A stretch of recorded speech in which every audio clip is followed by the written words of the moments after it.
बिस्मिल्लाहिर्रहमानिर्रहीम। Channel online मालूमात में खुशामदीद। फ्रेंड, अगर आपको ये वीडियो पसंद आ जाए तो इस वीडियो को लाइक और शेयर ज़रूर कीजिएगा। चैनल ऑनलाइन मालूमात को सब्सक्राइब करना ना भूलेगा। शुक्रिया। अब चलते अपनी वीडियो की जानिब। क्या मोइन खान का बेटा सिफारिशी पर क्वेटा की टीम में आए? क्या PSL में भी सिफारिशी खिलाड़ी आएंगे? इन सवालों के जवाब इस वीडियो में।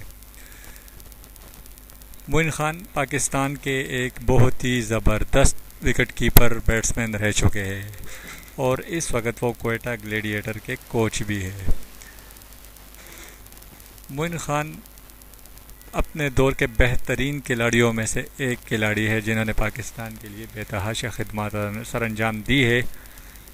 लेकिन इस वक्त एक सवाल उठता जा रहा है कि क्या क्वेटा ग्लेडिएटर की टीम में आज़म खान की सिलेक्शन सिफारिश पर है या मेरिट पर?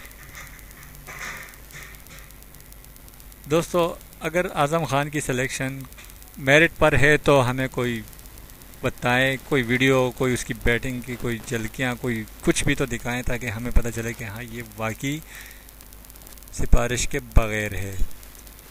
लेकिन अगर ये सिफारिश पर है तो हम इन पर सख्त तनकीद करते हैं, हम इनकी सख्त मज़म्मत करते हैं, क्योंकि हमें PSL में सिफारिशी प्लेयर नहीं चाहिए। PSL पाकिस्तान का एक ब्रांड बन चुका है, पाकिस्तान की पहचान है।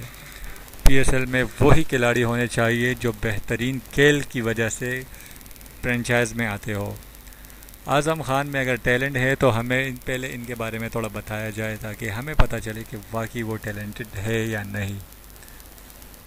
मोइन खान की खिदमत अपनी जगह, लेकिन किसी पर उंगली उठाने से पहले मोइन खान को आज के बाद ये सोचना चाहिए कि क्वेटा ग्लेडिएटर में उनके बेटे की सिलेक्शन किस वजह से हुई।